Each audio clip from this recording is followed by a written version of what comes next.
And we are live. Live. Hello, everyone. What's up, y'all? What's going on? Ian. Ian is the first shaved two I've had on. Can't wait to interview him. Why don't we start with? Why don't I give you my first impression of you? Is that I don't know you very well. I've maybe seen you on camera once, in the community. You've been scarce from my point of view, but a lot of twos seem to be hard to catch. Seems to be the pattern that we're seeing, at least in the community. When did you come on? When did you pop on to the OPC? Ooh, it would have been around 4th of July last year. Of 22? Yeah, of 22. Yeah, I was kind of making my exodus. Like for me, like you said with a two, like I really like everything shut down, and OP was pretty much my focus during the pandemic. So I was really big in the Discord, really big, like just all over the place. But then once COVID kind of was over and everything started opening up, the responsibility started to pile on again. So 20, yeah, I was on. I haven't been around as much within like the last year or so. So yeah. But me for you, it's kind of funny because I saw your name. I see your name, and then my only recollection of you is in the Tuesday debrief of the class. So and I'm like, he's not living up to his name, man. Oh yeah, of course not. Because it's like I guess this is all just a joke. You can't resist. Family. Yeah. So that's the context that I learned about you, and then it's a constant reminder going from MF to MM. I saw you at the New York meetup, and you were like one of the few people I didn't know. And then when you started doing the number one videos, I was like, is he really a number one? And then I was like, okay, yeah, he's a one. So I've kind of gotten to know you, just living through your videos, not really talking to you. Well, I've said this to people. I'm like, I think really ones, all the types have all the same pains as all the other types. It's just like, and the way I explain the ones to people is just like, it's just the driving force is just a pain from not being where you're supposed to be, like a constant aching pain is the pain is driving you to become the, like, I'm like, it's just like I'm getting zapped. It's like someone's like with the electric cattle prod is zapping me in the back. Yeah. Like, oh, you're not living up to that. You're not good enough. You're not good enough. It's like, and everyone sees it. But it's your version of living up. You're living up to your expectation, right? It's not necessarily anybody else's. Yeah, that's true. But it's also social. So sometimes it's like when the tribe doesn't see you that way, it's like, it's not fun. Yeah. The ego hits are not fun. Yeah. That's one of the things, when they differentiate the twos and the ones, Shan was saying, because I was, I know we're going to talk about the two thing later, but that hit me like a ton of bricks. My social type was actually more, it hit harder than my actual like OP type. Oh, same. Same. Like the OP type, like I thought I was looking at my masculines. So I thought I was like an INTJ. And but I kind of deduced that as I start once I submitted my video to Dave and Shan, I started to like really pay attention. I'm like, okay, I don't think I'm NI. I don't think I'm TI. I mean, I don't think I was. Well, still thought I was TE, but I was like, I'm not SI. But for some reason, I just could not. I didn't think I was cool enough to be an ESTP, right? And yeah, EP, I was cool enough to be an EP. So I'm like, so what? So hey, so when Ian, I got it, yeah. Do you mind sitting in like the center? Do you see the screen where we're split screen? You mind keeping yourself centered? Like that? Yeah, like that. Okay, yeah. But I'm still gonna swivel in the chair and you can swivel in the. Now you're off. I'm double feminine, bro. Like I don't stand still. I have to keep you still. Yeah. No. Sorry, bro. Just try and keep your like I center. will try, but I can't make no guarantees. Plus, I'm Okay, on, I'm okay. on wheels. I'm making an attempt at being controlling here. Is somebody in the chat talking, telling they can't see me? No, I just thought you looked a It's little just odd. Like it's you're like you. almost like getting like your face off the All right, camera. Like all right, so. all right, all right. Jessica chimes in. She says we are pretty cool, which means you guys. Thank you, I mean, Jessica. I will say, as a Delta and as a SF sleep, I'm just like, what was it when I talked to David Channel last or in the live stream? They're like, yeah, why are your mope type like my type like tend to be party animals? And I was like, oh, I know exactly why. It's the sleep is what's motivating us, and it's SF. So it's like what we really want to be is, popular, Yeah, sexy, and it's like who's the best yeah, at that? It's like the SF plays, yeah, yeah. like everything is a switcheroo.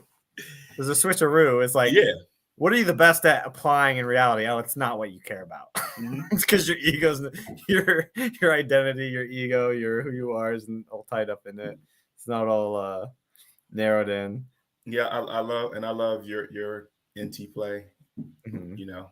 Just to be able to just play with the abstract and wonder and jump around. So it can be frustrating having that conversation, talking to you sometimes.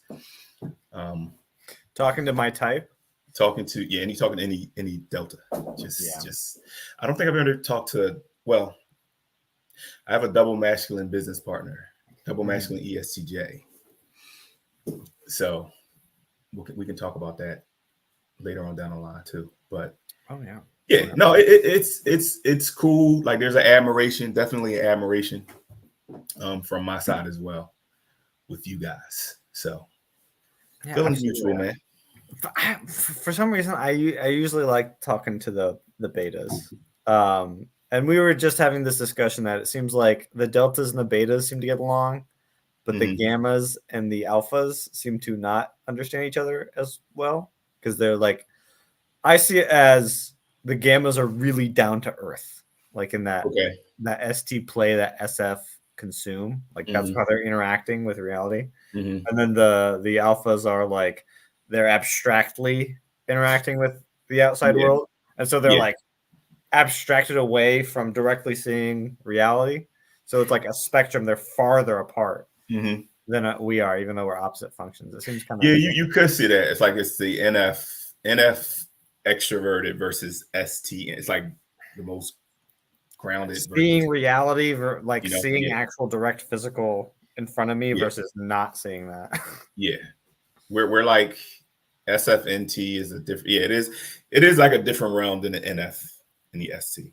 It's like we're here and they're here. So I would agree with you on that. But I think we need to start getting into it, though, Ian. First, I want to learn some more about you, about your story, your background, education or career, or whatever you think is kind of relevant. You mentioned being in business. In business. So from Philly, I am one of 11 kids. Wow. I am number 9. Wow. So my parents it was 8 of us between them, but before they got married, they had 3 other children. So it's 11 of us total. The 8 grew up in the house together. So I'm third from the last, just like in the middle. So big family. I'm probably one of the more quiet, introverted ones among all my brothers and sisters. I grew up in North Philly in the hood. So, that's one series of values and lessons you learn in life. But then in middle school, so one of the biggest moments for me was in middle school, I went to a school about an hour away. So Philly had what they called back then a desegregation program, which sounds more racist than it is. But essentially, they just wanted to take the schools and kind of mix them up. So they would take, kids from the hood and take them to the nicer parts of Philadelphia. So I was in a school with just a lot more cultures, a lot more diversity. And it just gave it, and to be exposed to that at an early age did a whole lot for me in terms of just being able to understand people, relate. So just eliminated a lot of problems. And I guess knowing what my saviors are now, I think it just helped. It really helped me develop and understand and have all these things I have now. So that was a big deal for me.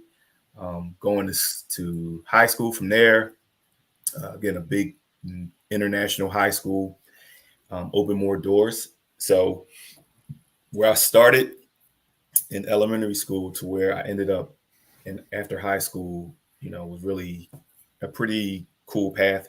When I was in second grade, and I'm gonna tell you the power. This is the power of masculine in I, even when it's like you're a double demon. There was a career fair, and the guy was like, "If you like math and you like money, accounting is for you." Right. So I just latched on to that statement, and I said, "I'm going to become an accountant."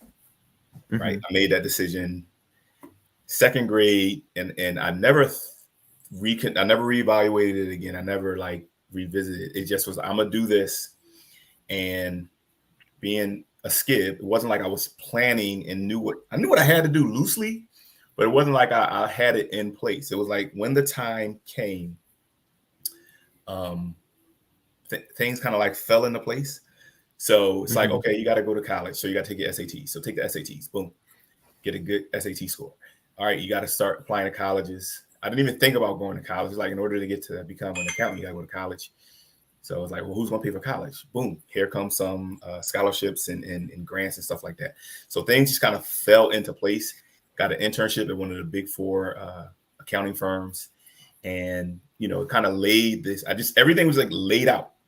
And I ended up completing that one thing. So job, work-wise, career-wise, that was a huge, big NI story, just working in the background, right? While I'm out here living life, skipping, gathering, that's just building. And then as things come up, all I'm doing really is just, becoming conscious of it and pulling all the resources I've gathered together and kind of lay the groundwork so that, I can kind of like, I didn't have to like scramble. I could just walk into it. And that's been like the story of my life, really, with a lot of things. It's like I've gathered, and then when it's time for me to utilize it or to do it, it's just taking what I've already gathered and just bringing it together to kind of move forward. So that was the big transition from like, school to work. So working at a big four accounting firm. Accountants are very SINT, SITE. So I just so for me, it was like a couple of years into that job. Like one day I just got it. Like I kind of knew what this is all we're doing, right? and I started to lose the love of that job, of that work, because it was starting to become it wasn't fun anymore, right? I wasn't learning. And through a series of just experiences, some really bad, I just started to I was like, okay, I gotta do something different. But this is what I built on. This is me for like 20 years. You know what I mean? It's all my adult childhood and adult life. So that was really, really scary to try to it's like, I don't think this is going to work, but this is all I know. So, I was going to try to buck it and fight it and do something with it, but I really didn't want to do it. Right? Even when one of my supervisors, he pretty much told me that I was not as good as everybody else. You work hard. Right. And I was like, part of me was like, I'm going to show you. But then the other part of me was like, yo, I really don't like this. Like, he's right. Like, I don't want to show you because I don't want to be here. I don't have to prove anything to anybody, but that was like the beginning of just really moving on. So, and it was also like, I've kind of noticed this 5-year itch as an EP. I don't know if you have this as well, but it's like every 5 years career wise, it was like, okay, I'm starting to get tired of this place. I need something different. I need something new. And it was like almost every 4 to 5 years, I started to get bored of work. Do you have that? I've switched jobs on a shorter time frame than that. Okay, yeah. But So like, you know, yeah, I kind of ran away from my specialization, like career specialization. Like I okay, immediately ran away from it. what was it? If you don't mind me asking. It was geographic information systems. Um, and I immediately ran to become like a delivery man, work in an Amazon warehouse, then be promoted to driver trainer. Like, So is that an IT type degree? it is, and right now I am training for a generalized IT role, Okay. even because it would connect anyway. Like, there's so Mhm. much you can do with it. So, Yeah, that seems very specialized, man. yeah. And it's not that I picked accounting, but it was like I didn't realize it at the time, but it was like it's such a general role. You can do so much with it, Oh you know, yeah. Oh right? yeah. So I had that appreciation that I could do almost anything. But for me, I saw the value of I was always good with people, Mm-hmm. better than everybody with people. And I just didn't get stuck in like I didn't do the SI thing, right? I didn't get stuck in the details, right? So it was part of me was trying to find something that I can do that kind of, okay, I have this accounting background, let me utilize it, but utilize it in my way. So this is the beginning Yeah. of the two thing happening. It's like I need to do things my way, but work on the skills I already had.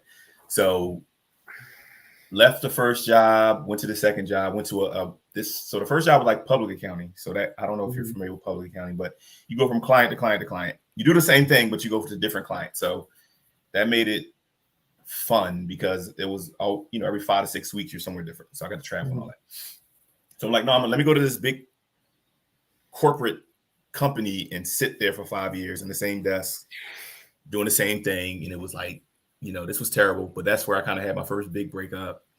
I started realizing that I was not SI because I thought I was an ISTJ for a while. Because Mm-hmm. that's what an accountant is, an ISTJ. Me too. I also thought I was an ISTJ. Yeah, so I'm like swinging over like I'm an INTJ. I'm so NI. I'm like, but just but it's the feminine S, but it was like feminine SE and masculine NI. So it was like seeing that, seeing how different I was than all my peers. So Well, if kind of I was an swing. accountant, I would probably think I was an ISTJ as well. But I'd know that I'd probably hate it so much. But this is the thing with feminine sensory, bro. It's like it's it's almost like it's not there, right? I'm responsible for it, but I'm terrible at it, and I don't really like. I don't. I'm Bro, just. you have feminine saviors? Oh, I got double. I'm Me double feminine. too. It sucks. What are you? It's the Double feminine. worst. Double feminine consume. Yeah. SF consume. Okay. Yeah, that's terrible Masculine too. demon. We That's both that's have terrible too. masculine demons. That's terrible too. But at least you got the masculine NI because even anybody who masculine SI, anybody who has like like the masculine SI for some reason it still pokes out, right? You still can tell you have it. Regardless if it's a savior, your double demon, I can see the masculine sensory in everyone, right? You can see it in Whereas, me. yes, like the way, there's a huge difference between masculine NE and feminine NE. The masculine NEs are they're the crazy ones, right? They're the ones who they're talking about, the moon and all this other crazy stuff. They be all over the place. The feminine NEs, masculine SIs, they're more grounded. Right? Okay. You can get a little woo woo whatever, but it's like the masculine SI kind of grounds you. But you flip that, especially if you're double activated masculine NE, like it's just like they're the ones who are all over the place, the more unfiltered ones. So that's my theory with the S and N, right? So having feminine sensory, having the responsibility, there's a struggle to communicate that way, but in your mind, you're packing the visuals, you're packing the things that make sense to you, but I'm not allowed to share them because what if you don't understand me? Because they're mine, right? They're my ways of understanding the world, and you may not get it. Well, I've tried to make people understand, but apparently I'm just rambling, and no one understands. So But then I gave up on all that. That's another issue, man. Like that's another issue. But that's the, you got the NF consume. So and over the last like 6 months or so, I've really been trying to like understand NE and SI. So and looking at the animals, consume is consume, right? Play is play, blast is blast, but it's just like what are you filtering out of it? So me and you can watch the same thing, but you're just you're filtering it through NF, I'm filtering it through ST, right? Consume. So it's like you just have this way of looking at it, the same thing in a different way. So to me, it's not very hard to like understand. I don't speak NESI, so it's so I can't reciprocate, but I can understand most of the time. Okay.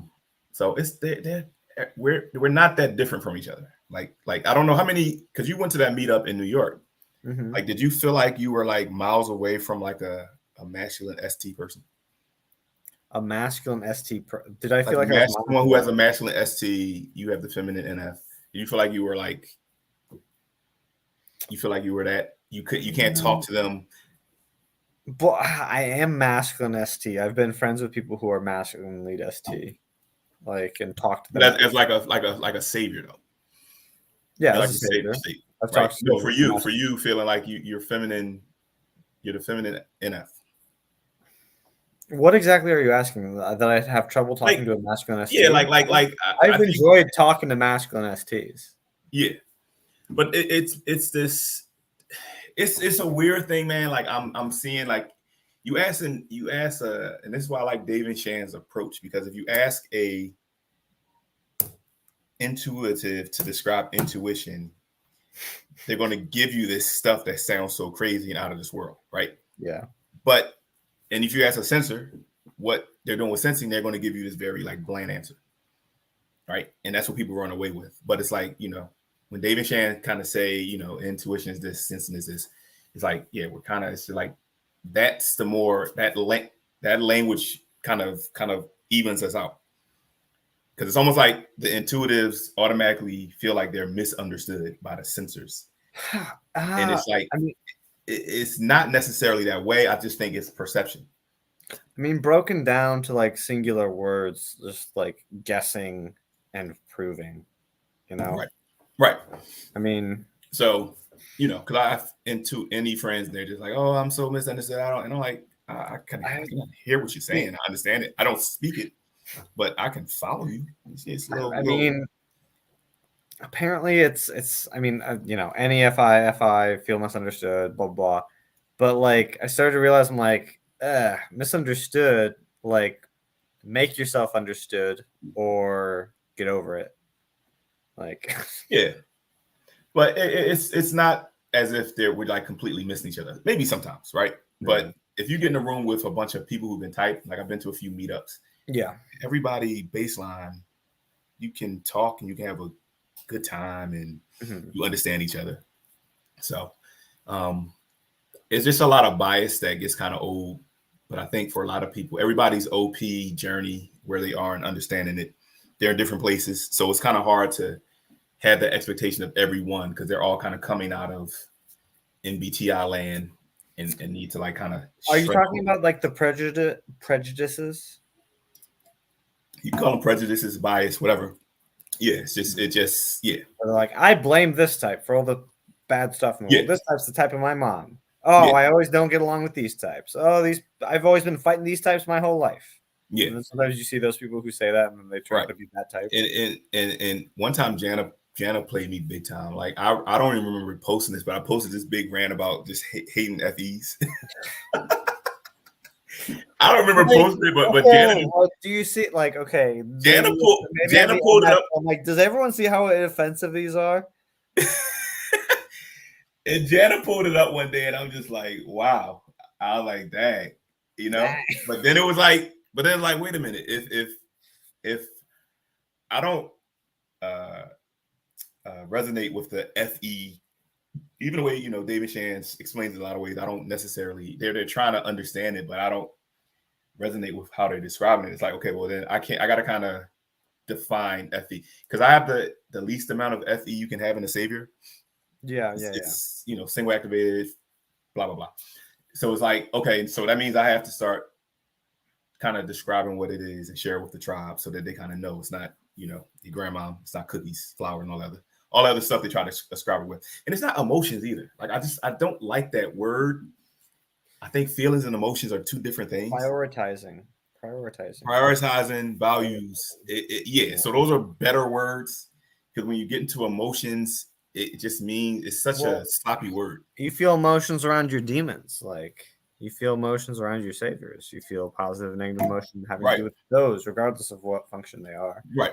But it is like when you actually see how the thinkers go about things, where they're just like, I'm going to block bang, whether it's relationships or anything. Right. I'm so sorry for my camera. It's so dark. Like I thought that was just part of your aesthetic, man. No, like it keeps changing. I think it's so. Why you take your jacket off and all of a sudden the sun comes out, bro? Like, what's up with that? I just like I swear I recorded so many videos with that jacket and like the color was always changing, and I put it back on this one time. I just kept noticing it getting dark and light, and I'm like, what's it? It's the jacket. God, that took me a year. And that jacket is bad, bro. You got to leave that jacket alone. I love that jacket. It's such a cool jacket. It's bad enough, man. It's bad enough. What's wrong with this jacket? You saw how dark it got, man. You see that? It's like me. It's up and down, you know. You see that fly? No. But I did kind of want to get into your career, or you were mentioning some of that you were working as an accountant. Things are kind of like you're feeling that itch to move jobs. And so what's kind of developed for you more recently with that? So after I left my first job, I went to the second job. And I was like, all right, after 5 years, it's like, okay, it's either I leave or they kick me out. So I left, and then I went to this is my third and final stop. And it felt like Groundhog Day from day one. It was just like, okay, I'm kind of doing the same, like, you know, the NI kicks in. It's like I'm doing the same thing. This is the same thing as the other two. Yeah. Right. So coming in with that feeling, just like this is not going to end well. But I just could not like get out of it. Right. So because I felt like trapped. I felt like I didn't, you know, I'm making good money, but and it's not like hard, but it's tedious.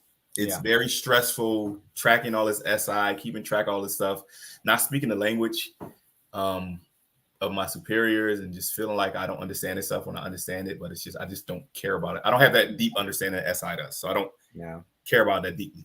So I like prayed one night, and I was just like, I need to get fired. I prayed to get fired, and I got laid off 6 months later.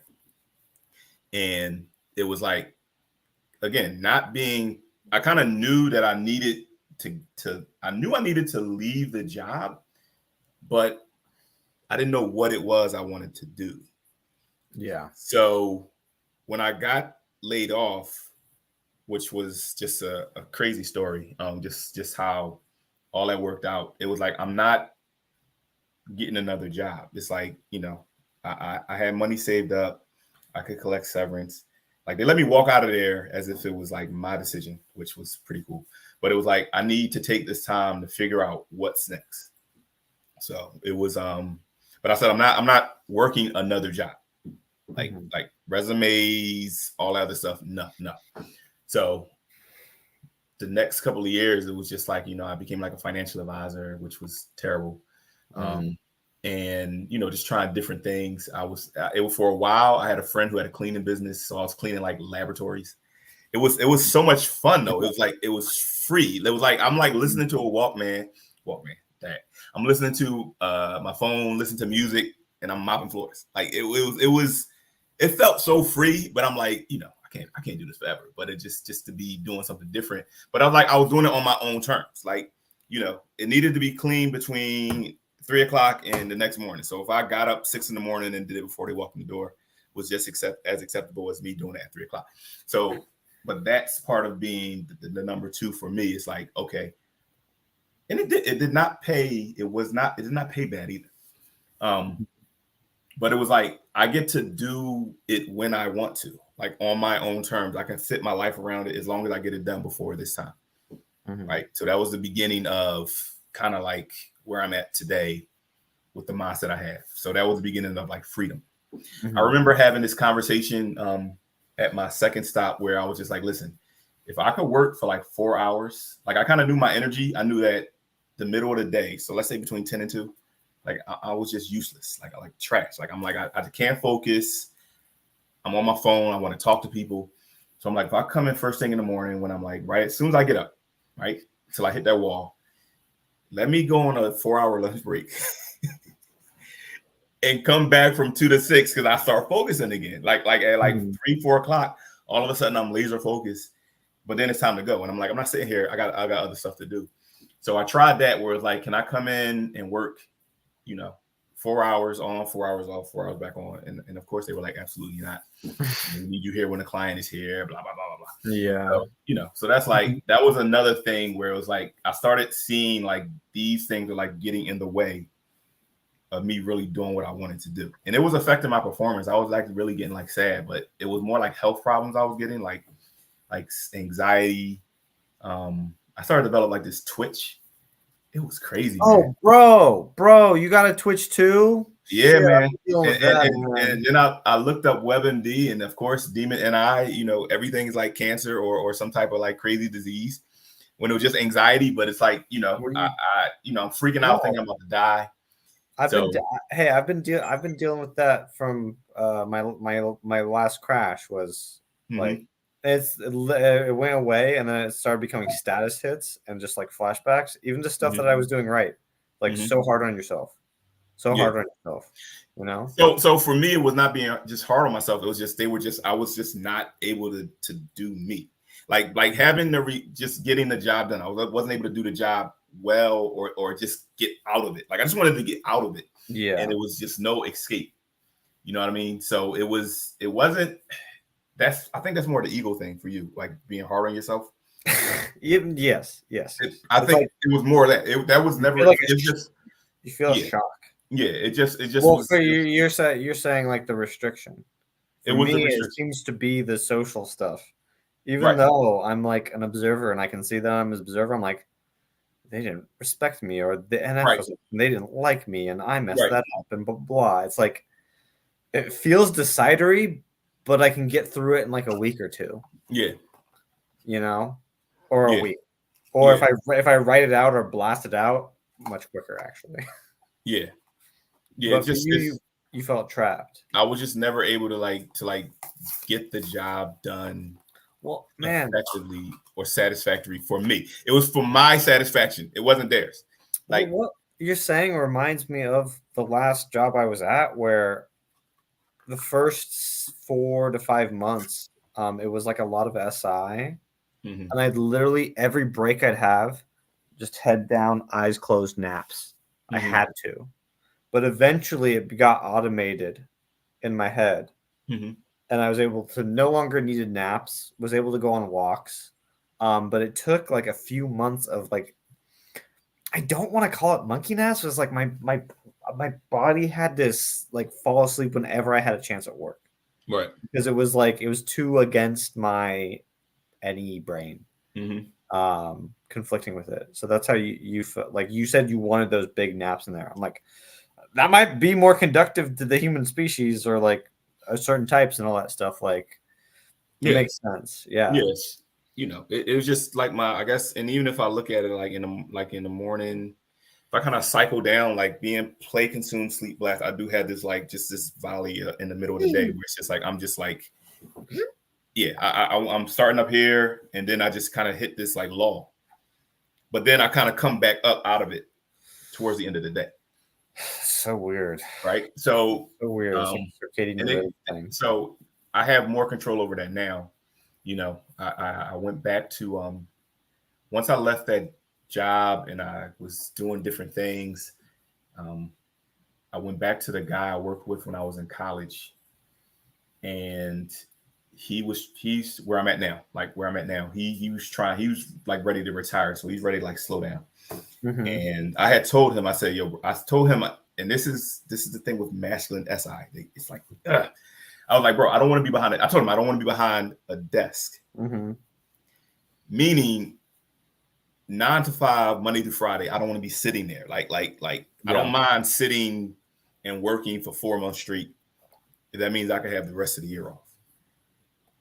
Right. But in his mind, it's like, I don't want to be behind a desk at all.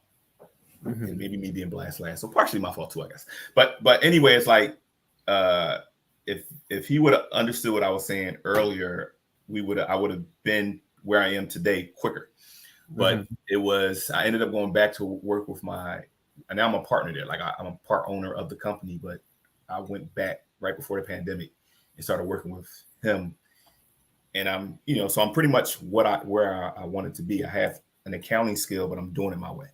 Right? Yeah. I'm working with Hey, that's a great business skills account. What was it? I feel like Layla Hermosi or Alex Hermosi made like some tier list of like entrepreneurial skills, and I'm sure accounting was in there along with sales was probably like one of the best, but like I'm sure accounting's in there. So it's perfect. Like I come in at the only thing I'm still trying to work out is because of like the 4 hours on off on. I'm trying to work it where I come in early and then leaving, and I don't mind coming back, but coming back means I have to go back into the office, which just it's not conducive from a commute standpoint. So I'm trying to work that out to optimize that. And if I have that, like I'll be good as far as like work and getting like other stuff done outside of work. So what is the business you're in right now? So it's an accounting business. It's a corporation. There's 4 of us as owners, and the corporation pretty much is organized for January, like tax season, January through April. So pretty much just work, do taxes. So you're there 6 days a week, 60, 70 hours. So you just kill yourself. And then the rest of the year we're open. So that's like a competitive advantage for us. We're open all year. Like a lot of these localized firms close. So being that there's 4 of us, we don't need to be there all the time. So we don't have to, I'm there a couple of days for a couple of hours each week. So I get to do other things. So, so it works out really, really well in that respect. And we all have different, like one guy's a 1. I think I'm the only 2. And then I think the other guys are 3s, or one's a 3 and one's a 4. So, that makes for very, very, very interesting dynamics in the office. That's what the business is. So I'm not so stuck into the ST of it. I'm more of like a consultant and just trying to get people like, what do you want to do? This is what you need to know. Use this to your advantage. Like these are the tax rules. These are the principles of the tax rules. Do this to get these results. And you'll be fine. So that's my aim, is to teach people to think for themselves, so you don't have to keep calling me for answers. Okay. Do you find that is there parts of the organization that are like more mission based rather than process based? Do you know what I mean? Yeah, I think overall it's mission based. Like coming in January to April, it's like we gonna make as much money as we can. Like that's the mission. It's like you're gonna be profitable. Like it's about the business. That's why we come together. So of course, you're not gonna take vacations. You're not gonna you're gonna be dedicated to that for that period of time, right? So as everything else, kind of we don't care. Like that's what we do. That's why we're here. So you respect that, to that degree. Everything else is like it's whatever. Process, are things more open ended for you? Because can I? For me personally, or you mean like in the organization? For you personally and in the organization. For me, things are more open ended. Yes, I think so. The main guy, the double masculine ESTJ, blast, play, consume, sleep. He kind of, I'm a little too all over the place for him. So he tries to he speaks in terms as if it's open-ended, but then he likes to try to establish the SI, right? Control. Because it makes him more comfortable if he can predict me and what I'm going to do. So he tries to install rules, but then he be kind of breaking his own rules. So it's a constant struggle between me and him. Like he wants to try to control me, but then he can't do what he wants to do. So, but no, it's like there's not a lot of rules because we're all like, we're partners. So it's not like, I'm not an employee. I'm not, but we kind of agree that this is what we're going to do, and we all live up to that, right? And some people just have tighter or just more restrictive beliefs on what that is. So of course, the letter of the law versus this is the spirit of it. Yeah. Well, I mean, to kind of like break down mission versus process, right? Is like mission is, think of it like the military, where it's like the general goes, take that hill. Here's resources. I don't care how you do it. Go get it done. Right. That's a mission. That's a mission. A process is flipping burger patties, or even just a scientific process, something that's kind of handed down. Yeah. And you kind of like, if there's any problem, you go talk to your manager. Like that's the process organization. So the process part of our organization. Though, but tax law is process, right? There is laws and things you have to follow. Of course, yeah. Most of the time, right? So yeah, so you are forced into a process. Every organization is almost every organization is going to have both some percentage. Yeah. So the actual making the sausage, you got to follow. It's a process, but it's a little bit of both because we're all different. We all have different client service approaches, right? There's bad client service and there's great client service. So there's just certain things you're not going to do, but no one's saying you have to.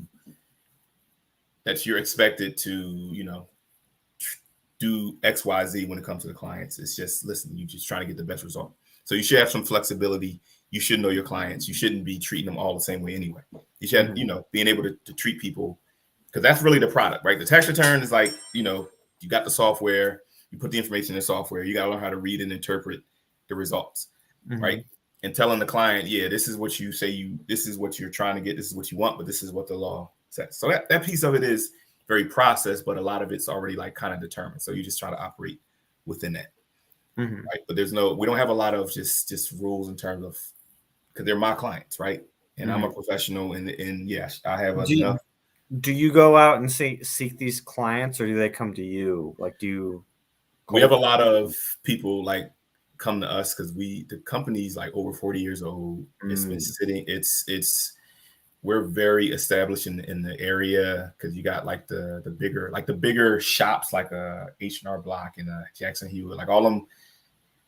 They're there, but we're all credentialed. We all have years of experience. They're more like like a money grab. We're more like, okay, eventually those people who go to them are going to come see us. We know that because they're going to have a problem. They're going to have a problem in July, and that building is going to be boarded up and closed down because it's off season to them. So they'll come to us, we'll help them out, and then we'll see them next year. Yeah, that makes sense. Or people will leave, they go somewhere else, and because they may have some deal where they're they're really, really cheap, but then they'll mess it up, so they'll come back. So it's just a waiting game. Yeah, it's a waiting game. Okay. I feel like I got the more fuller picture of Ian, at least with the career and understanding that. So why don't we touch on your social type and your feedback on your social type? So Dave gave you the feedback that he saw you as a 2. Yeah. What is there any certain insights that he kind of gave you about that kind of opened you mentioned to me you felt like it was a bigger impact getting your social type than your regular type? Well, it wasn't. Okay. I knew I was a 2. It was just the verification, which again, once I gave it to put it in Dave's hands, I was like, what if I come back something different? So that kind of scared me for a minute. But no, I kind of knew, like it was even when Shan did that video, like the deep dive of the 2, like that really like hit me hard because it was just, it's like that. Well, first of all, I think with the 2, the terms for the 2, the savior, friends, and savior responsibility, I think they're the better words, the better terms. It seems like to be the most desirable, which is why when you find a lot of people, they say they're a 2. They want to be a 2, or they want to be a 2. They don't want to be a 3, right? There was some back and forth about that, but there was some talk in the community that was like, why does everyone want to be the 2? It's like, well, Yeah. Dave and Shan thought they were 2s, and they rubbed a lot of positivity on the 2s. Yeah, but you look at the words. Who doesn't want to be like friends and responsible, right? Even though one of the things Dave said in my audio was that 3s are really the responsible ones, right? Because they take they own their lot, right? We just take on responsibility of a lot of things. So his NI connection is responsible for it too, but it's really the real, true, pure responsibility person is the 3. Yeah. Right. This might, how do I put this? This might be a bit of a leap, but like the way I see it is, do you know about the term utilitarianism? In what respect? So what utilitarian means is you do whatever it takes to get the best outcome. The outcome decides whether or not it was good or bad, which like means DE. can you do bad things for good outcomes? Yeah. Right? That's utilitarianism. I see the responsibility people as more utilitarian. And to put this in mythic terms, like think of this as like the Sith in Star Wars. Okay, I'm not a Star Wars guy, and I heard the Sith, but I'm not gonna be able to relate to that. So okay, and then the Jedi are follow the rules, right? Okay. So the word for that is deontology, which is following the rules. So it's like the the specialized people seem to be like, I follow the rules, like. But the true morality is not between just following the rules or breaking the rules to get a good outcome. The best thing is to have a rule-based utilitarian system together. So it's like rules that lead to the best outcome. But the responsibility people are like, I'm going to break the system to make the system. I'm going to make a new system. I'm not going to follow the old rules because I can't think that way. And then the specialized people are like, well, we have to follow the rules. We have to do the things up to standard. We have to do the quality, is what it seems like. Yeah. If you lived in a completely utilitarian world where everyone was like, well, we'll just do evil things for good outcomes, well, you'd actually have a pretty shitty society. So I know this is a lot of leaping, but this is my understanding. So I kind of look at it as, and like for me, it's freedom, right? So it's yes, it's a utilitarianism in it, but I want it to be it's like on my terms, right? So and yes, there are certain rules, but most rules is for like the lowest common denominator, right? It's to ensure that you bring everybody along. You're going to you got to make sure that that everybody's included. So you got to make the rules to include the ones who are going to struggle the most, which kind of ties these people up. So for me, in a sense, the more responsibility I have, it kind of breaks me free from a lot of those rules at the bottom, right? So if I have certain rank within the organization, I can do what I want. Yeah. So in a lot of ways, taking on responsibility frees me from being stuck here at the bottom.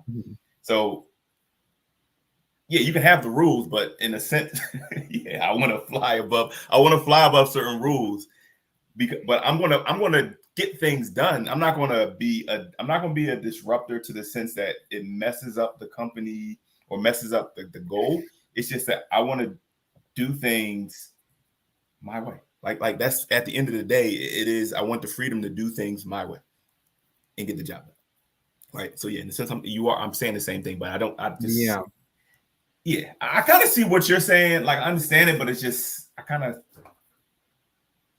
Well, it seems like it's like responsibility is like getting your hands dirty. What they said exactly in the definition was like results, no excuses. Like that sounds like it's you want results, right? And I don't like those words, but I don't like them either. That's But I my use a lot initial, fair. but when I start to like reason it out, then it's like, yes, I am saying the same thing. But part of my struggle sometimes with when I look at them doing the SETE, just throw these terms out. I'm like, no, there has to be like a better term. So my struggle is to find a better way to describe it Generalist than versus. way to say it. So generalist is a way to look at it too. But it's like I'm just trying to do me. Like it doesn't matter what I do. I just want to do me. Right. Mhm. I want to accomplish things on my own terms, whatever they are. And so that it doesn't, you can call it whatever you want, but it's like I'm just working. So back to what Dave was saying to you about he was saying that the threes are really the responsible ones because they're so responsible and so focused Either on the it. threes are the Is that what responsible. you were is that what you're saying? Do you That's love what he it? said. Yeah, that's what he said in the audio. He called them Mhm. mini one, mini number ones. Not wrong. Um, so yeah, because for us, the responsible, like we don't have to flex, and that can be a hindrance sometimes because it's like not that you don't know how to say no. And this is another thing I'm trying to like flesh out. Like I can say no, but again, to me, freedom is taking on more responsibility, which kind of is like counterproductive because after a while you're going to become so bogged down, you're not going to have any freedom. So if you had a little bit more flex, you would be able to, just say no, or be able to like just stare something down and kind of give it a little bit more of a box. Yeah, it does. It does seem like the oneness is like, for me, it's like I have this goal. Why am I doing anything? It's because I have these goals. Like, and so it's like, whoosh, not gonna do that. Not gonna do that. Be more Right. of a no machine. Right. Yeah. Yeah. So So trying, and that's me trying to flush that out in terms of how to explain that too. So I get what they're saying, what Shan was saying when she did that deep dive. I agree with her, but just the word she's using, I don't think it captures it to that sense. But they're right. That lack of flex we'll get bogged down with more. We got to learn to delegate, right? We like they said, we want to have our hands in everything. So I do agree with them to an extent. Like I want to have control over all these areas of life instead of just completely delegating it and not really caring about, as long as it gets done, right? I may care too much about how it's done, right? So I want a little bit more control into it, which kind of, it bogs me down. But if I just delegate it out and say, listen, it's getting done. Okay, everybody's not going to be happy. Some people, there's going to be different levels of happiness, but it's going to get done to us at least a minimum basic satisfactory level. Whereas if I'm trying to do everything myself, something's going to fall, and it's not going to turn out the way I want it to, and it just causes a bunch more chaos. Okay. So. Okay. I think we need to start moving into the other questions that I sent you. I think I'm ready for that. All right. How do you feel about that? That's fine. Let's go. Habib's saying hi. What's up, Ian? Hobbs. You know what? I had a really good time with Hobbs in New York when we met each other, and it was just like, because he's double match. So we're the same stack. He's double masculine, I'm double feminine. He's STM. But it was just, we had a really good time, man. I gotta come see you, man. I gotta come. We gotta hang out. We gotta hang out soon, bro. Oh yeah, for sure. Call me for the next video. Yeah. Or call Habib, not me. Why to make this about me? You can come, man. Come through. Come to New York. I'm gonna come. We'll see him up in New York, man. We'll make it a night. For real. Last time was pretty legendary, especially the karaoke. Yeah, I was. I could not make that one for some reason. I forget. It was pretty great. Okay. Question number 1 for you, Ian. Mm-hmm. If you could be, what would you want to be famous for? I don't like this question.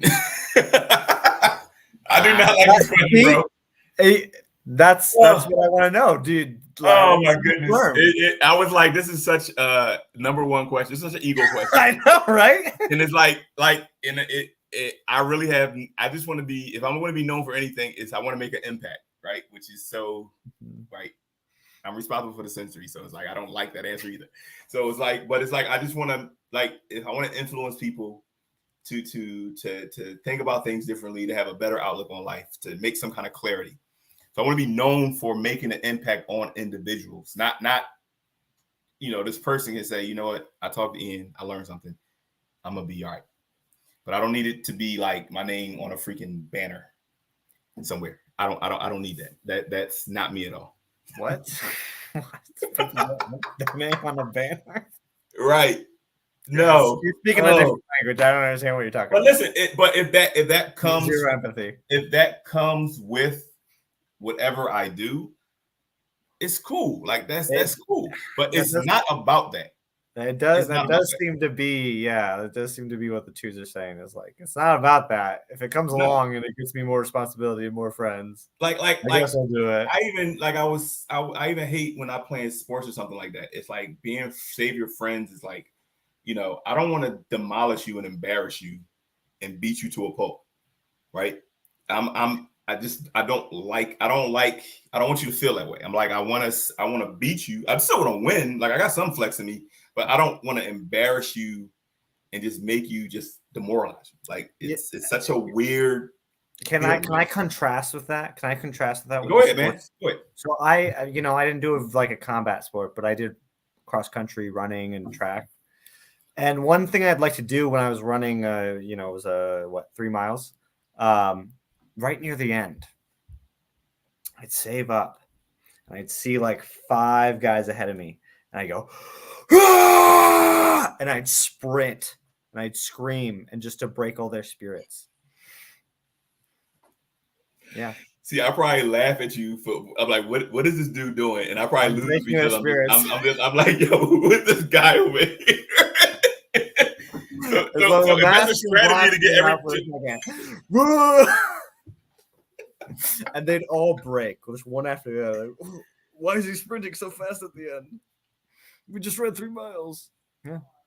I know, it's cringe as hell, but it's hilarious. It is cringe, bro. That is cringe. Funny. I'm trying to contrast with you. I'm like, yeah, that's the shit I'd pull. Wanting to yeah.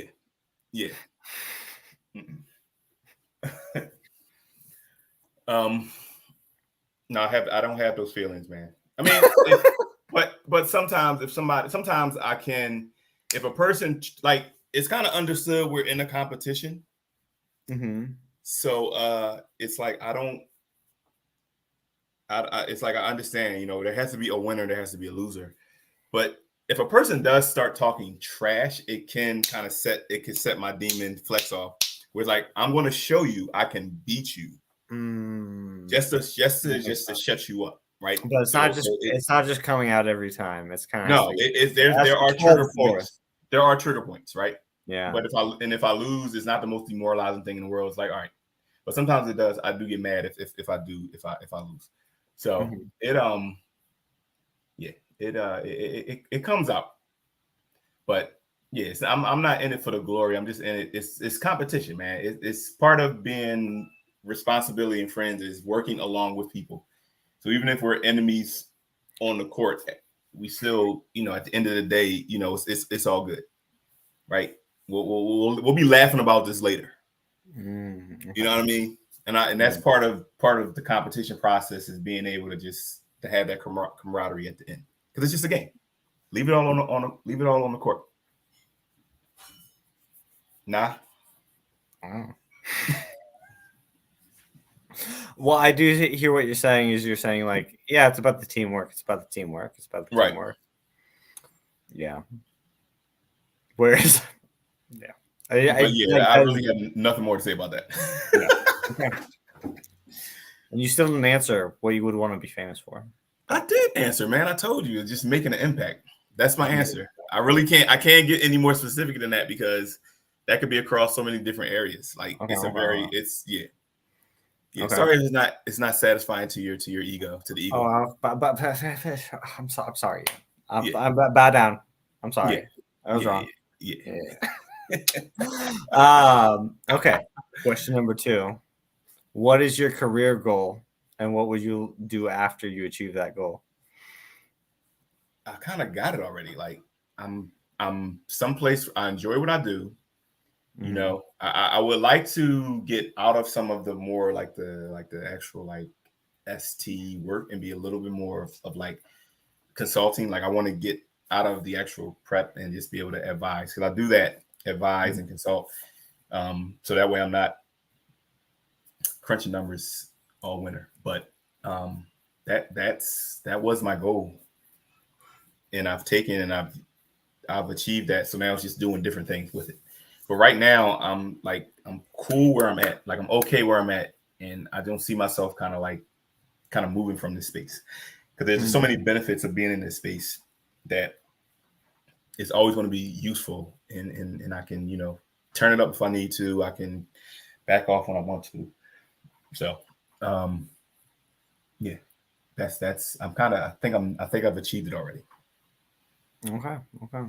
It's so for you as Flex, do you feel like, Bro, I wanted to like reforge the world. Like it, like that's my brain was going that far, and I'm only just glad that I wrote down my goals to see how crazy they were. mm-hmm, Because like I was generating crazy stuff. It's like mm-hmm, I'm gonna change this. I'm gonna change all of reality. It's like it was a bit much. I'm mm-hmm, like, I had to start seeing it just as a program in my head. mm-hmm, Not saying that I don't want an impact or a massive impact or whatever, but like I just had to start telling yourself like that's not real. And I kind of had to also listen to Dave where he's like looking at history, you kind of know like the winds are blowing a certain direction.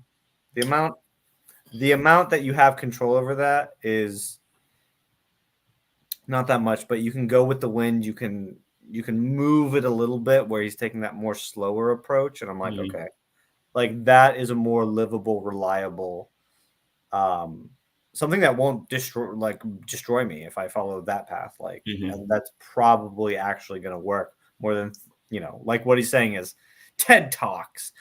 Let's all band together, guys. It's like what will be, and if things go bad, like that's when solutions happen. Is something went bad and something had to happen to balance it mm-hmm, out. It's like that's not necessarily for one guy to do, but it's like the drive was in me. It was like, I'm going to change how everyone thinks about everything and uncover all the secrets and show everyone the truth. Like, mm-hmm, and I'm just like, oh my God, I was just crazy. mm-hmm. Just absurd. So do you have something like a concrete thing in mind now, or what?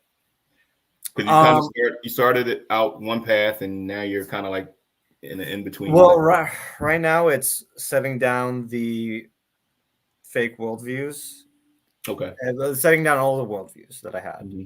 And to see what comes back. So the worldview was I'm gonna make a book or a novel or a movie, and it's going to change everything. It's gonna be the next epic Okay. everything.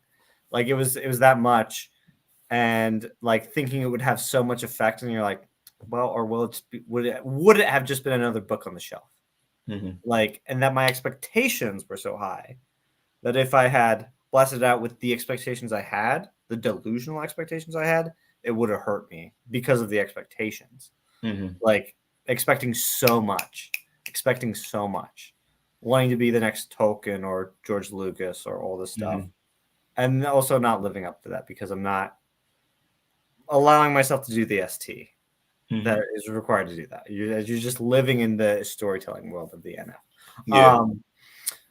But yeah, that's where I was. That's where I was, and I started seeing the crazy train of like, wow, every year you're on something, you're ranting about something, and everyone has to know, and you have to like, it's just like, give it up, man. Like, give it up, give it up. It's a lot of cope.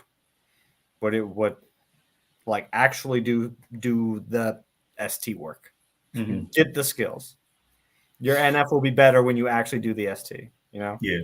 It's interesting. It's like as you say that, and you kind of, and this is SF player work, y'all. I'm kind of like taking of the stories and the people. You look at them, and then they're like, and I know you don't want to be this guy. You don't want to be like 45 years old, still in the same town, Yeah. and every year having this new dream, this new I want to change the world idea. Yeah, right? and then everyone's like, "Oh, here we go again." And What yeah, are you really you're talking but you're about? in the same place, but in your mind it's like this is going to happen, and you're like, Yeah. you wake up. So yeah, I kind of that would be a bad. You don't want to be that guy. You don't want to be that guy. I don't want to be that guy. I don't want to live with that regret. I don't want to be stuck. Do not want to be stuck there. Yeah. So right now, life is training mode. Everything is training. That's all this is. Everything is like before I start doing the climbing.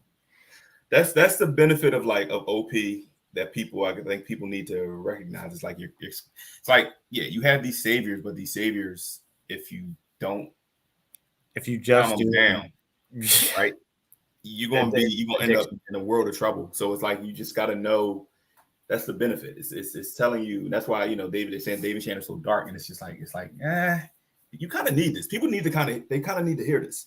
You're not hearing it from school, right? Yeah. You're not hearing it from anywhere else. You need somebody to just slap you in the face and be like, "Yo, you need to and they're not, and they're saying it in a way to kind of help you to wake up. Like it's up to you at the end of the day. They're not forcing you, but well, how did they put it? They were like, it's not about living in the dark. It's about going into the dark and understanding the dark so that you can live in the light. Right. Because I mean, one person told me that like meeting Dave and Shan, like they live on a policy of radical honesty, which might actually be hard to be around for some people. Yeah. But the thing is I'm like, God, every time someone's been honest with me, I can see the looks on people's faces. I'm like, everyone's tiptoeing around me. And when people are honest with me, I'm like, yes, that hurt. Perfect. Like, good. Let's maybe I get knocked down for 10 minutes, but I'm like, now let's get back up and let's keep moving because I really need to get hit over the head.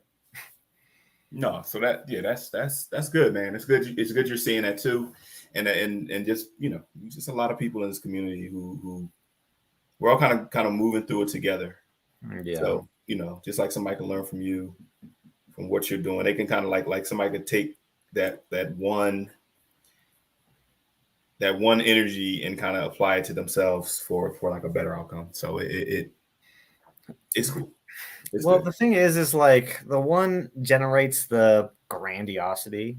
But like if you start going like being more realistic, you still have the one pain, I call it, like the pain of being a one.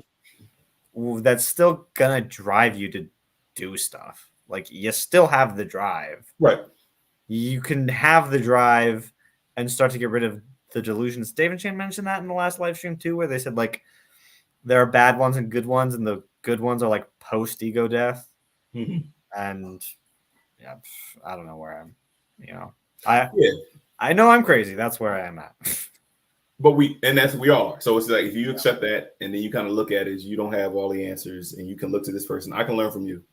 Even though we're two different sides, like I can pull things from you, and help make me a better person. So that's the benefit. Absolutely. Okay. Ready for the next question? I'm ready, man. Bring it. How would you describe your friend group? How do you make friends? Yeah. So this question is, so I'm congruent with my social type, right? So anything number twos, we're the most extroverted social type, you could say, because you have the friends and you have the responsibility. So, and then me being SEFE, play first, it's like making friends is not, I can make friends, right? Being double feminine, play, it's like, I'm always making friends because it's like I'm just kind of letting you be you, and I'm just like, okay. So I see that I'm not doing that. Right. I'm not letting people be people. I'm like, right. Well, let me inspire you. Yeah, I don't. I didn't ask you to be inspired. I didn't ask you to inspire me. That's not you particular. I was like, so we got a problem here. Let me tell you something. Yeah. So it's like but I can listen, and I can, if I'm talking to someone, especially if they're like younger, I might come in and be, I call myself Big Brother Blaster in those modes, and it's just like I might get that way if I'm as I get to know a person, I'm like, okay, they can use a little bit of help and direction, but I don't come in that way. I kind of come in just letting them be them. You know, we'll share, we'll banter, whatever. But yeah, making friends has never really been a problem, and I have a bunch of groups of friends, and this is another thing with the FE. You know, you kind of, or I guess feminine DE period. You kind of, no, it's probably more FE, but I'm certain ways with certain people. Like, and my biggest fear at one time was, and this actually happened. I was with the Philly people, the OP Philly people, and I saw other friends of mine. Right? You're like, oh, my friends. And I'm like, yo, like it was such a weird feeling. But I went over to them and I kind of talked to them, and I'm like, yeah, I was some friends of mine. We got this little special interest group. So I kind of, and they, you know, they never like came over, and so it was kind of weird how that worked out. But it was a really strange position to be in, because other when that happens in other places, I'm usually okay. But that one was because these are all like internet people. So it's like one of those. It just felt really, really out of sorts. But what's the question? How do you make friends? So yeah, I think I make friends easily because I'm always like just so easy on other people, and I kind of let them be them, and people like that. And what does it mean to you? What does it mean to me? See, this is the thing with friends. Friends doesn't necessarily mean, and Shan alluded to this in the deep dive. Friends doesn't necessarily mean I'm like a good friend. I don't think I'm a good friend all the time. Like, I think, part of being savior responsibility is the work comes first. And even with family, it's like, my responsibilities are the most important. One of the benefits of having so many brothers and sisters is that, if something happens, like my parents are like 80s, right? So it's like, if something, there's so many of us that we can, we don't all need to converge. Like, somebody can help, and we all kind of play a part. So that kind of feeds my number two. So if I'm really needed, it's hard to pull away sometimes. And even with friends, it's like, I get this all the time. They're like, yo, we miss you. Where you been? And it's just, and I like hanging out, right? I like hanging out. I like being with different people, but it's like, I don't need to do it all the time. Right. Sometimes it's because I have so many different friends. I got to give everybody a little bit of time. Right. So if I feel like I'm neglecting this group, let me go hang with them. Let me go be with them. I don't want to kind of overdo it with anyone. So it's like that congruency and that over gathering of people, which Shan said it is a number two thing. It'd be interesting to talk to some other number two and see if that happens. Yeah. You kind of I have too many friends in a lot of ways, going somewhere, I tend to become popular, known, because I just know how to get along with everybody and kind of let everybody be. So that was just never a big deal. But it doesn't have much meaning to me. I would say it doesn't.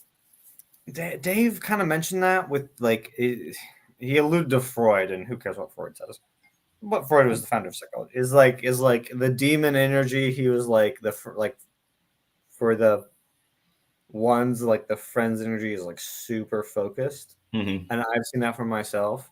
I've seen that cause blow-ups so much that like the connection is too strong, right? And then I'm like, oh shit, I do have to play the game of like opening this up and varying this, or else that's gonna happen again. And I do find it hard to switch gears between people, but that's also not being savior play, I'm almost like, oh gosh, like I'm working on the skill of going out by myself. And I'm almost like, oh, should I bring someone else? Like, if I came with someone, it'd be a trap because I just want to talk to them. Like, if I go by myself, I now am forced miserably to connect with random people. But see, I have the opposite problem, because sometimes I'll go for a person and it's like, yo, like we're together, but I don't. That doesn't necessarily mean I'm not gonna walk off, but I'm not gonna sit here and like cling to you either. Because part of it is like going out. Like I'm gonna know somebody else, so I'm gonna go talk to them, or I'm going to work a room, get to know other people. So it's sometimes I may feel like I'm not fulfilling that contract that they expect. Yeah. You know what I mean? Because if we're here together, we're together. If they're not as Well, outgoing and as friendly as I am. the thing I mentioned with the clinging, I mentioned that as a thing, but I'm like, I actually haven't seen that play out with my new mindset, or as in it hasn't physically happened. It's just a fear because Mm-hmm. it's like what's happened in the past is I'll Mm-hmm. just like I'm just with this person, right? Mm-hmm. Um, but like, what about channel change, the love languages? Do you, like for you, it would be service and then quality time. Mm-hmm. Quality time is like is if I spend time with you, I like you. Like I Yeah. care about you. If I give you if I make time, especially if I could be doing something productive, like if I could be, Mhm. like if I could be working. To me, the best way to spend time is like if we were like chilling out, but I had my laptop or my And you could iPad, be doing some and work. I could be just doing something like Yeah. that. That's the best. Is that kind of energy dommy? Is it? I don't It know. kind of is. So here's what I was thinking, because I used to think I was quality time, but then here's what I realized was it was like, what is quality time? Quality time is quality time in the absence Right. of the other ways of showing affection. Right. So it's like, because I was like, oh, I'm just here.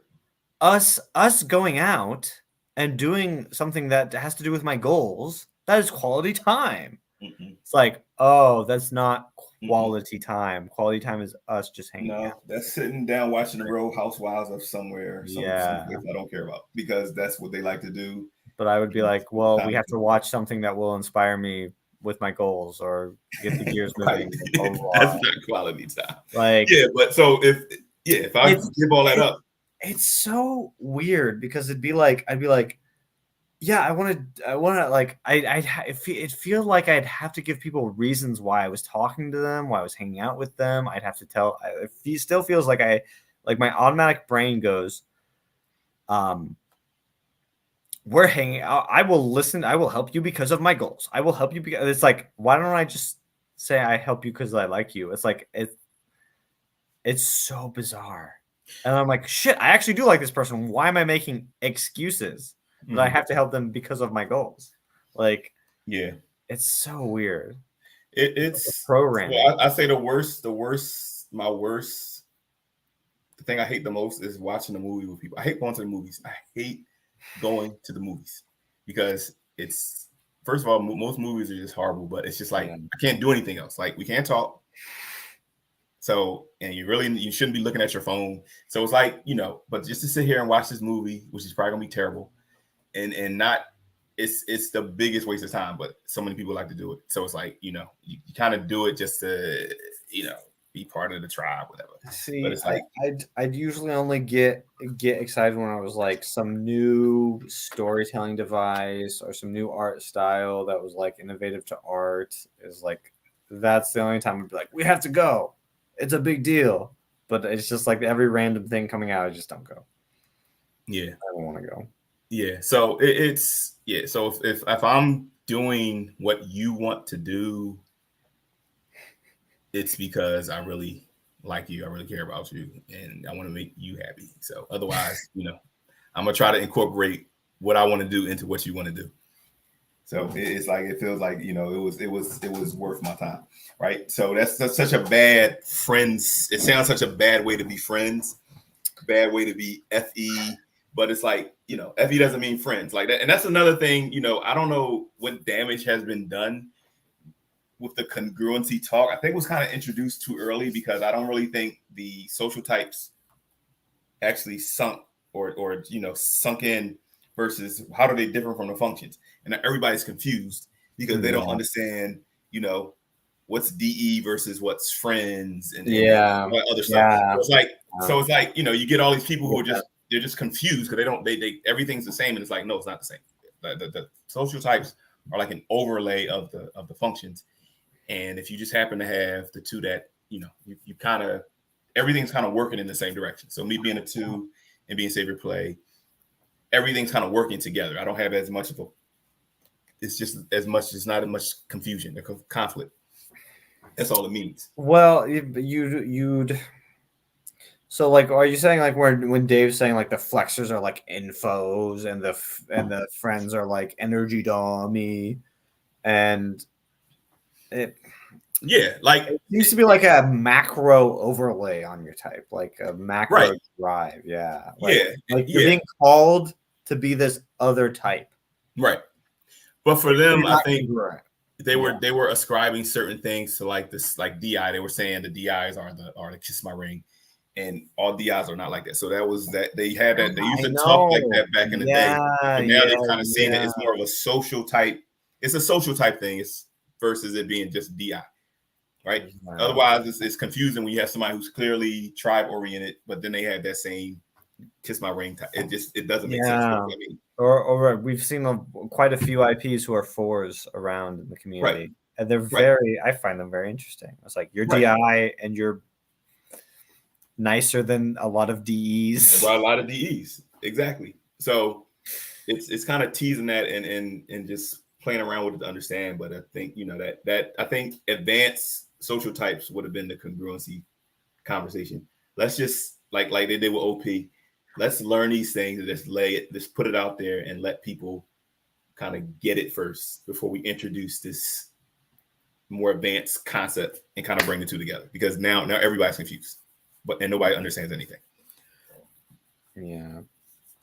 Yeah. Okay. I'm gonna ask this I'm gonna reword this next question. Mm-hmm. And I'm gonna ask about like, have you had conflicts with bosses or coworkers, like at previous jobs, and what were they? Yeah, my job is very much like I said. It was SINT. Mm-hmm. So not my saviors at all. The ego, the flex, kind of expecting everybody to be, just all in on the job and your reputation being built on it. And I really didn't care. You know what I mean? It's like, I want to make the client happy. I want to work along with the client and I want to work along with you, but it's like, this is not a competition. Mm. Right. And one job I got out of accounting, went to finance, and it was like Hunger Games. Right. It was like, well, this person did this, they made this model and they project to save the company this much money. And I'm like, that's cool, that's good. But if I look at I was like, okay, so if I look at what department they're under and what department I'm under, I will never do what they did because, for so many different reasons. So I don't feel the need to compete with them because we're in two different places.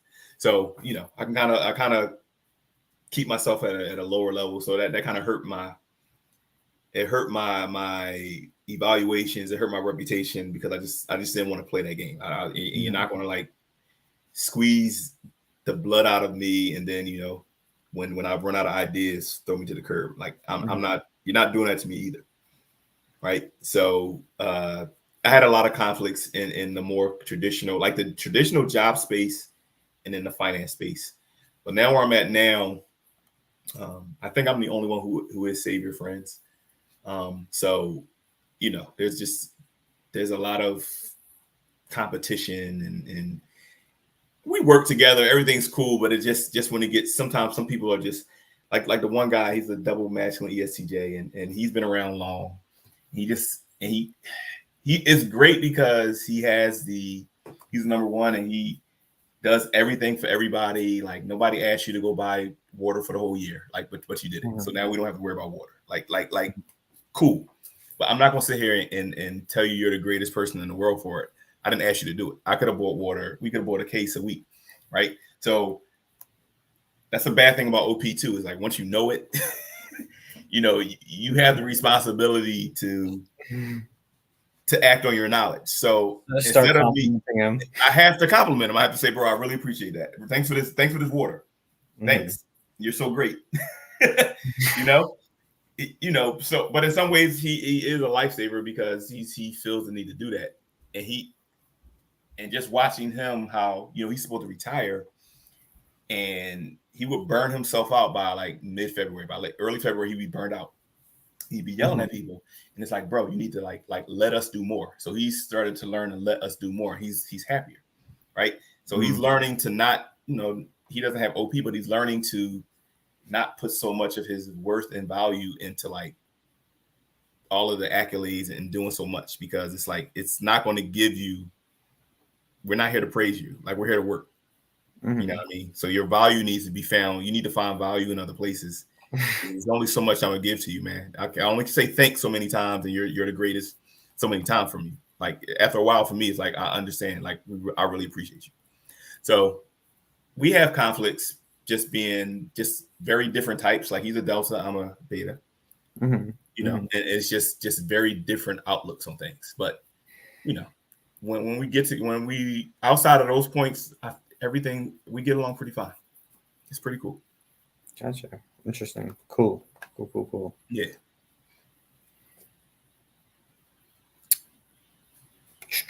I had something on the tip of my tongue, but I forgot it. So I'm just gonna ask the next question. What would constitute the perfect day for you, Ian? This is another question I hated. It's You know who loves this question? no. A certain SF Sleep.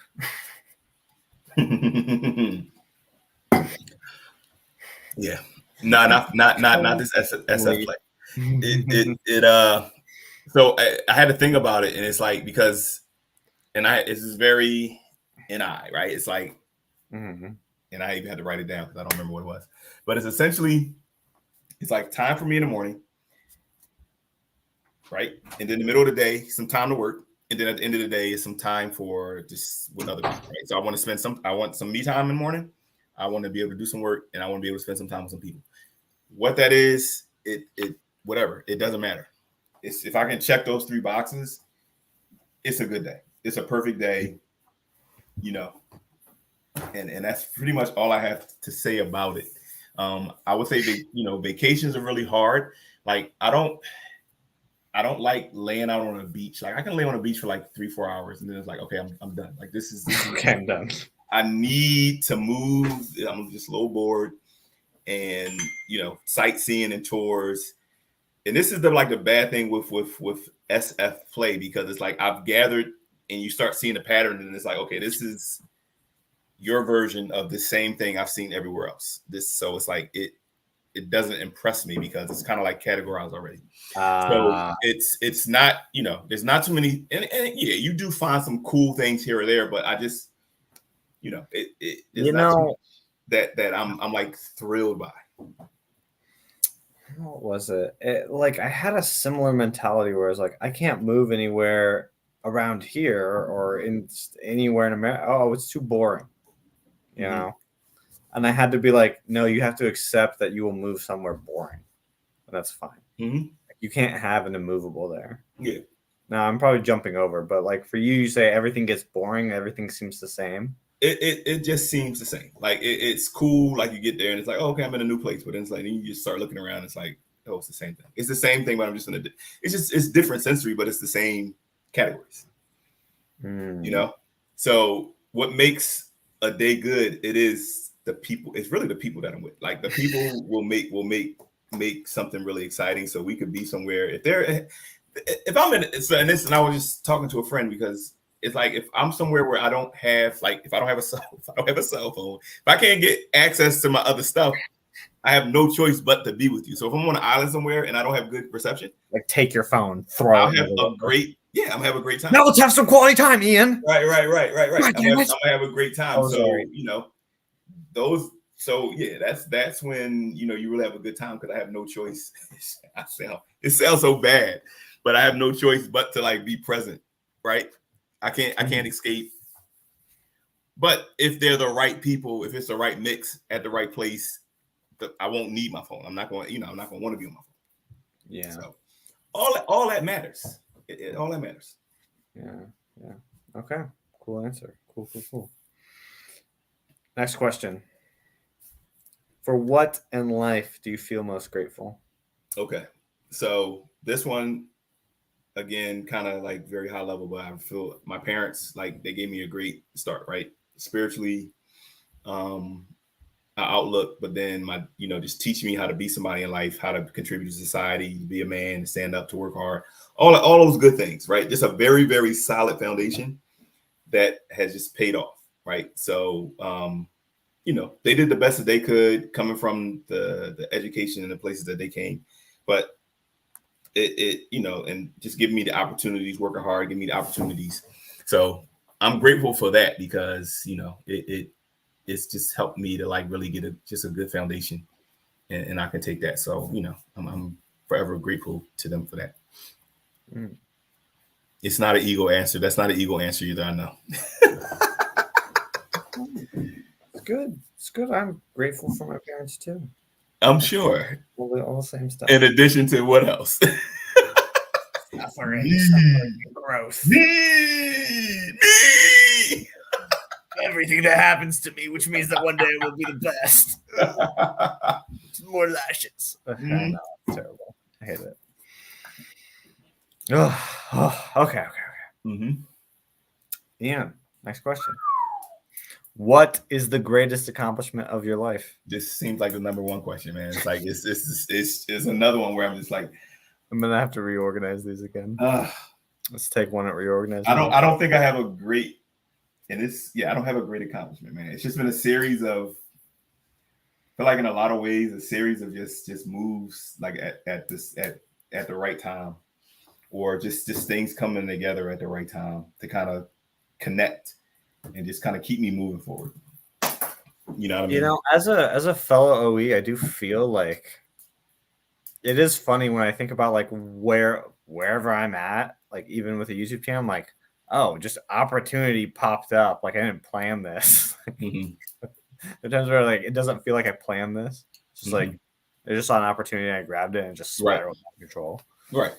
But you gotta be ready for it, right? And it's like, because sometimes you can get something can come pop up, but if you don't have the things to take advantage of it, then it kind of passes you by. And just again, over gathering CP, over gathering, once the opportunity comes, do you have what you need? Is there somewhere, can you pull it out your garage or your junk drawer, get those things and grab hold of it, right? Yeah. Which a lot of times, I've been fortunate in that way. So, again, being born into the situation I was born in, I took advantage of that, and it just helped me to stay grounded. It's helped me to, be sane, not take crazy risk. So it's been a overall, just life has just been pretty. It's been pretty good. I ain't got no complaints. Okay. Last question, Ian. How do you cope with the fact that you will one day die? So, and this is another one that I just think it's like a fact of life, right? But it's one of those things where you just, as you get older, it gets a little bit more real, right? So what do you mean? What gets more real? It just like I'm looking at like just that death. It's just like a real thing. Like, it's like when I was younger, old people die. And then it's like, okay, I'm not as attached to those old people. But now as I get older and the people in my life get older, they start dying, and then you start, it hurts. All this is coming. It's like, and it's a fact, but it just sucks to deal with it. So it's like sometimes it's being and not focusing on it, you kind of know, but when you're faced with it, then it hurts, right? So, but again, my beliefs, I have a belief system where death isn't like the end, and it's like a state of sleep, right? Death is not being conscious at all. So if I'm dead, I'm not in pain, I'm not suffering, I don't know anything. So it's like, it's actually it could be a pretty peaceful place to be instead of living. Time for a nap. It's like it's the best nap you can have because you're not suffering like the rest of us. But then my belief is that everybody's going to be awakened at some point. Yeah. And so you either fall asleep in death and wake up on the other side, or you live this life and suffer and never, but you have the prospect of never dying, which is also like a blessing in itself. So you get either one or the other, right? So it's like it's one of those things where it's something you face, and either I could never, I'm kind of market timing, right? Is it something that I will experience in my lifetime, or is it something that I won't? So I'm kind of looking at it as, at this point, it's kind of touch and go, but it happens, man. Interesting. I'm ready for it. That's good. That's good. Yeah. Okay. Well, I think I've enjoyed this very much. Every time I have an interview, I'm like, oh God, I'm so stressed out. And I get on and I'm like, God, I love these people. Yeah, we were saying about the deltas versus the betas. It could be really good, or it could be just a whole just a crazy outcome. But I think we flow pretty good, man. Yeah. And talking to you, this was really, really good. We never really had a chance to talk. Absolutely. So no, I really enjoyed this. I like your format. I think, just having the same questions enables you to get, honed in. These are some new questions, though. I did reformat it to be more social order questions. So. Yeah, but I think they're good questions, right? Yeah. To see where they land. So, having that, I think that is necessary for what you're trying to do. Well, the other thing is that I don't want us to just.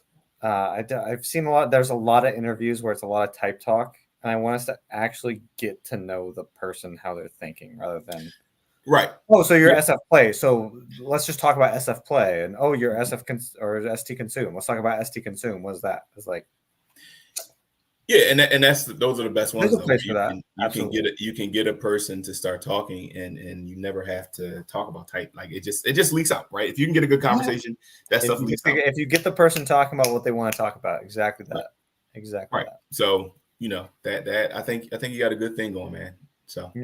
Well, thanks for coming on, and you've made this thing a little bit better. Let me ask you this: was there anything about twos was there any like new connections or anything like that where it was just like maybe that I don't know. Maybe that I don't know what a two is, but I, like, for instance, by the way, all the viewers, I messaged Ian right after we had done had Jackson on the show, and I had guessed that Jackson was a two. And Ian knows him better, I'm sure, and was like, "Nah, he's a one." I'm like, I can now I can kind of subtly see the differences a bit more, because like, Jackson maybe it's just like feminine DE. I'm like, oh, he's friendly, friends, easy.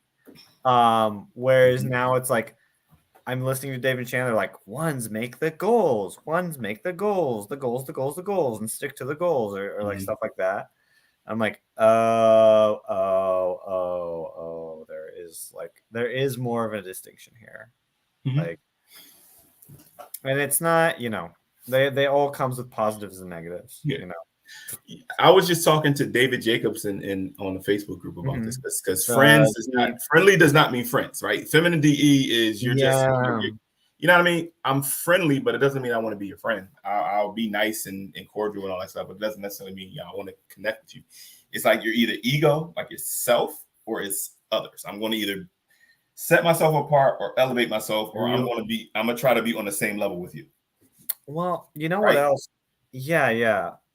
The one other thing I think about with the threes is sometimes it seems like they want to like plug in. Like they want to be like a part of a bigger structure, or like they've talked like that where they're like, I'm just a part of a wave, or I'm here with all the other flexors and we're flexing together. I'm like, huh?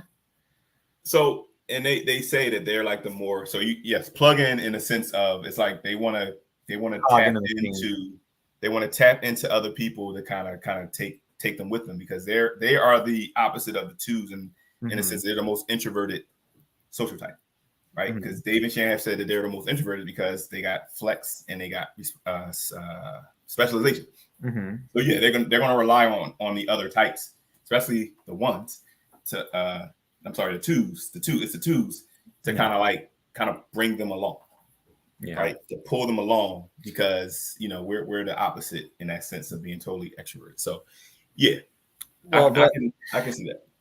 The funny thing was my first batch of 3-3s were like, I was like, hey, you guys want to interview? Because this was the first batch of people like in the community to hear it. And they were like, oh, we don't know it well enough. We can't be individually responsible for this. Let's make a panel. And I just think of like 3s as like academia and like expert institutions and blah. And it's like these people are already forming a panel to disperse responsibility.